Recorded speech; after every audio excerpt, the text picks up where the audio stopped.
ಧನುಸ್ಸು ರಾಶಿ, ನಿಮ್ಮ ನಂಬಿಕೆ, ನಿಮ್ಮ ಶ್ರದ್ಧೆ, ನಿಮ್ಮ ಭಕ್ತಿ ಇದೆಲ್ಲವೂ ಕೂಡ ನಿಮ್ಮನ್ನು ಕಾಪಾಡುತ್ತೆ.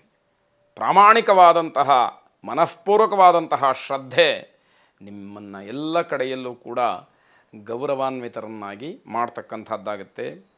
ಯಾವುದೇ ನೋವಿರಲಿ ಅದಕ್ಕೆ ಪರಿಹಾರ ಇದೆ, ಅದು ನಿಮಗೆ ಸಿಕ್ಕತ್ತೆ.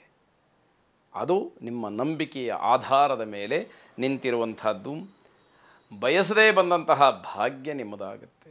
ನಿಮಗೆ ಅಪೇಕ್ಷೆಯೇ ಇರೋದಿಲ್ಲ, ನಿರೀಕ್ಷೆಯೇ ಇರೋದಿಲ್ಲ ಅಂತಹ ಅನುಕೂಲ ನಿಮಗೆ ಆಗುವಂಥ ದಿವಸ ಇದು. ತಾಳ್ಮೆ ಇರಲಿ. ಯಾವುದೇ ರೀತಿಯ ಕೋಪದಿಂದ ಪ್ರಯೋಜನ ಇಲ್ಲ.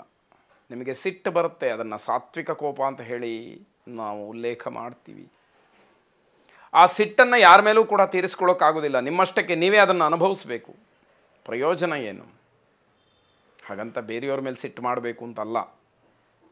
ಆ ರೀತಿಯ ಕೋಪವೂ ಕೂಡ ನಿಮಗೆ ಬೇಡ ಅಂತ ಅರ್ಥ. ಅಸಮಾಧಾನವನ್ನು ದೂರ ಮಾಡಿಕೊಳ್ಳಿ. ನಿಮಗೆ ಪಾಲಿಗೆ ಏನು ಬಂದಿದೆ ಅದನ್ನು ಸಂತೋಷದಿಂದ ಸ್ವೀಕಾರ ಮಾಡಿ ಅದನ್ನು ವಿನಿಯೋಗ ಮಾಡಿಕೊಳ್ಳಿ. ಅದರಿಂದ ತೃಪ್ತಿಯನ್ನು ಪಟ್ಟುಕೊಳ್ಳಿ. ಅದು ನಿಜವಾದಂತಹ ಸಂತೋಷವಾಗುತ್ತೆ. ಜೀವನ ಪೂರ್ತಿ ಬಂಧನ ಅಂತಕ್ಕಂತಹ ಒಂದು ಅನುಭವ ನಿಮಗೆ ಭಾಸವಾಗುತ್ತೆ. ನನ್ನನ್ನು ಯಾರೋ ಕಟ್ಟಿ ಹಾಕಿಬಿಟ್ಟಿದ್ದಾರೆ, ಸ್ವತಂತ್ರ ಇಲ್ಲ ಅನ್ನುವಂತಹ ಒಂದು ಅನುಭವ ನಿಮಗೆ ಪ್ರತಿ ಕ್ಷಣಕ್ಕೂ ಕೂಡ ಕಾಡುವಂಥದ್ದಾಗತ್ತೆ. ಸತ್ಯವೇ ಅನ್ನೋದನ್ನು ಆಲೋಚನೆ ಮಾಡಿ ಶ್ರೀರಾಮ ಪರಿವಾರ ದೇವತೆಗಳನ್ನು, ಸೀತಾ ಲಕ್ಷ್ಮಣ ಹನುಮತ್ ಸಮೇತನಾದಂತಹ ರಾಮಚಂದ್ರನನ್ನು ಪ್ರಾರ್ಥನೆ ಮಾಡಿ ಶುಭವಾಗಿ. ಮಕರ ರಾಶಿ, ನಿಮಗಿರತಕ್ಕಂತಹ ಬುದ್ಧಿವಂತಿಕೆ, ಜ್ಞಾನ, ತಿಳುವಳಿಕೆ ಇದರ ಜೊತೆಗೆ ನಿಮ್ಮ ನಿರಂತರವಾದಂತಹ ಪ್ರಯತ್ನ, ಪರಿಶ್ರಮಗಳು ನಿಮಗೆ ಉತ್ತಮವಾದಂತಹ ಫಲವನ್ನು ಕೊಡುತ್ತೆ. ಅದು ನಿಜವಾಗಿಯೂ ಕೂಡ ಬೇಕಾದಂಥದ್ದು. ನೀವು ಉಳಿಸಿದಂತಹ ಹಣ, ಆಪದ್ಧನವಾಗಿ ಇಟ್ಟಂತಹ ಹಣ ಸಕಾಲದಲ್ಲಿ ನಿಮಗೆ ಉಪಯೋಗಕ್ಕೆ ಬರುತ್ತೆ. ಅದು ನಿಮ್ಮನ್ನು ಕೈ ಹಿಡಿಯುತ್ತೆ ಅಂತ ಅರ್ಥ. ದುಃಖ ನಿವೃತ್ತಿ ಇದೆ, ಆದರೆ ನಿಮಗೆ ಯಾವುದೇ ಬೇರೆ ಮಾರ್ಗಗಳು ಸಿಕ್ಕೋದಿಲ್ಲ. ಮನಸ್ಸಿನಲ್ಲಿ ನೋವಿದೆ, ಆ ನೋವಿಗೆ ಏನು ಕಾರಣ, ಅದನ್ನು ಹೇಗೆ ನಾನು ಸರಿಪಡಿಸ್ಕೊಳ್ಬೋದು ಅನ್ನುವಂಥದ್ರ ಬಗ್ಗೆ ಆಲೋಚನೆಗಳು ಬರುತ್ತೆ. ನಿಜವಾದಂತಹ ಕಷ್ಟ ಏನಿದೆ ಅದರ ಅರಿವು ನಿಮಗಿರುವುದೇ ಇಲ್ಲ. ಯಾವ ಕ್ಷೇತ್ರ ಬೇಕಾದರೂ ಆಗಿರಲಿ ಅಂತಕ್ಕಂಥದ್ದು. ಬೇರೆಯವರು ನಿಮ್ಮ ಕೆಲಸದಲ್ಲಿ ಸಹಾಯ ಮಾಡ್ತಾರೆ, ಅವರ ಜೊತೆಗಿರ್ತಾರೆ, ಅವರು ನಿಮ್ಮ ಕೆಲಸವನ್ನು ಮಾಡ್ಕೊಂಡು ಹೋಗ್ತಾರೆ, ಹೀಗೇ ನಡೆದು ಹೋಗುತ್ತೆ ಹೊರತು ನಿಮಗೆ ಆ ಕಷ್ಟದ ಅನುಭವ ಆಗಿರೋದಿಲ್ಲ ಅಂತಕ್ಕಂಥದ್ದು. ಕುಟುಂಬ ಸದಸ್ಯರ ಜೊತೆಯಲ್ಲಿ ಕಾಲವನ್ನು ಕಳೀತೀರಿ, ಆದರೆ ಅವರ ಜೀವನಾನುಭವವನ್ನು ನೀವು ಪಡ್ಕೊಳ್ಳೋದ್ರಲ್ಲಿ ವಿಫಲರಾಗ್ತೀರಿ. ಪ್ರಯೋಜನ ಏನು? ಅದು ಕೂಡ ಬೇಕಲ್ಲ, ಅದನ್ನು ಗಮನಿಸ್ಕೊಳ್ಬೇಕು. ಗೋಪೂಜೆಯನ್ನು ಮಾಡಿ, ಗೋವಿನ ಸೇವೆಯನ್ನು ಮಾಡಿ ಶುಭವಾಗಿ. ಕುಂಭರಾಶಿ, ಭರವಸೆಯ ನಿರೀಕ್ಷೆಯಿಂದ ನಿಮ್ಮ ಕೆಲಸದಲ್ಲಿ ಹಿನ್ನಡೆಯಾಗುತ್ತೆ. ಈ ಕೆಲಸವನ್ನು ಮಾಡಿದರೆ ಇಷ್ಟು ಹೀಗಾಗ್ಬಿಡಬೇಕು ಅನ್ನುವಂಥದ್ದು ನಿಮ್ಮ ಮನಸ್ಸಿನಲ್ಲಿ ಬರುತ್ತೆ. ಜೊತೆಗೆ ಬೇರೆಯವರು ಕೂಡ ಅದಕ್ಕೆ ಉತ್ತೇಜಿತರಾಗಿ ನಿಮ್ಮನ್ನು ಪ್ರಚೋದನೆ ಮಾಡ್ತಕ್ಕಂಥದ್ದು ಇದೆ. ಅದು ನಿಮಗೆ ಹಿನ್ನಡೆಗೆ ಕಾರಣ ಆಗಬಹುದು.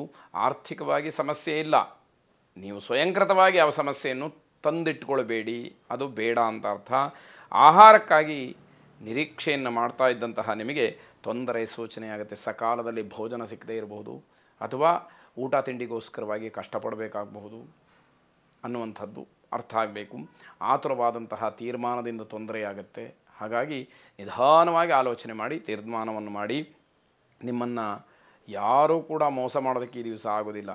ಎಷ್ಟೋ ಪ್ರಯತ್ನವನ್ನು ಮಾಡ್ತಾರೆ ನಿಮಗೇನಾದರೂ ಟೋಪಿ ಹಾಕೋಣ ಅಂತ, ಆದರೆ ಖಂಡಿತ ಸಾಧ್ಯ ಆಗದೇ ಇರತಕ್ಕಂಥದ್ದು. ನಿಮ್ಮ ಕೋಪ, ನಿಮ್ಮ ಶಿಸ್ತು ನಿಮ್ಮನ್ನು ಕಾಪಾಡುತ್ತೆ. ಆ ವ್ಯಕ್ತಿ ಹತ್ತಿರ ಹೋದರೆ ಹೇಗೆ, ಆ ವ್ಯಕ್ತಿಯನ್ನು ಮಾತಾಡಿಸಿದರೆ ಹೇಗೆ ಅಂತ ಹೇಳಿ ಜನ ಹೆದರುವ ಹಾಗೆ ಆಗಬಹುದು ಅನ್ನುವಂಥದ್ದು. ಈಶ್ವರಾರಾಧನೆಯನ್ನು ಮಾಡಿ, ಈಶ್ವರನಿಗೆ ಬಿಲ್ವಪತ್ರೆಯನ್ನು ಸಮರ್ಪಣೆ ಮಾಡಿ ಶುಭವಾಗಿ. ಕೊನೆಯದಾಗಿ ಮೀನರಾಶಿ.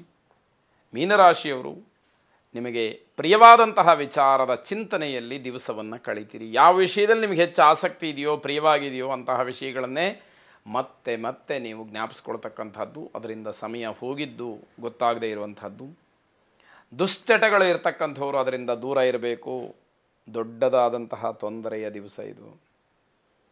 ನೀವು ಮತ್ತೆ ಮತ್ತೆ ಅದನ್ನು ಮುಂದುವರಿಸಿದ್ರಿ, ಖಂಡಿತವಾಗಿ ತೊಂದರೆಯನ್ನು ಅನುಭವಿಸ್ತೀರಿ. ಆಸ್ತಿಯ ವಿಚಾರಕ್ಕೆ ಹಲವಾರು ಚರ್ಚೆಗಳಾಗತ್ತೆ. ಯಾವ ನಿರ್ಧಾರಗಳೂ ಇಲ್ಲ, ಕೇವಲ ಮಾತು ಅನ್ನುವಂಥದ್ದು. ವ್ಯಾಪಾರ ವ್ಯವಹಾರಗಳಲ್ಲಿ ಮಧ್ಯವರ್ತಿಗಳಿಂದ ನಿಮಗೆ ಮೋಸಕ್ಕೆ ಸಂಚು ಉಂಟಾಗತ್ತೆ. ಆದ್ದರಿಂದ ನಿಮ್ಮ ವ್ಯವಹಾರ ಏನೇ ಇದ್ದರೂ ಕೂಡ ಮಧ್ಯವರ್ತಿಗಳನ್ನು ಬಿಟ್ಟು ಮಾಡುವಂಥದ್ದು ನಿಮಗೆ ಕ್ಷೇಮ ಅಂತ ಅರ್ಥ. ಬಾಕಿ ಇರತಕ್ಕಂತಹ ಕೆಲಸದ ಬಗ್ಗೆ ಚಿಂತನೆಯನ್ನು ನಡೆಸ್ತೀರಿ, ಕಾರ್ಯರೂಪಕ್ಕೆ ತರುವಂಥದ್ದು ಬಹಳ ಮುಖ್ಯವಾಗುತ್ತೆ. ಅದಕ್ಕೆ ನಿಮಗೆ ಈ ದಿವಸ ಅವಕಾಶಗಳು ಕಡಿಮೆ. ಎಲ್ಲ ದೃಷ್ಟಿಯಿಂದ ನಿಮಗೆ ಎಲ್ಲ ಅನುಕೂಲ ಕಂಡರೂ ಕೂಡ ಏನೋ ಒಂದು ರೀತಿಯ ಹಿನ್ನಡೆ, ನನ್ನ ಕೆಲಸ ಆಗಲಿಲ್ವಲ್ಲ, ಎಲ್ಲವುದೂ ಇದೆ, ಕೆಲಸ ಆಗಲಿಲ್ವಲ್ಲ ಅನ್ನೋ ಯೋಚನೆ ನಿಮ್ಮನ್ನು ಕಾಡುವಂಥದ್ದು. ನರಸಿಂಹಸ್ವಾಮಿಯನ್ನು ಪ್ರಾರ್ಥನೆ ಮಾಡಿ. ಶುಭವಾಗಿ.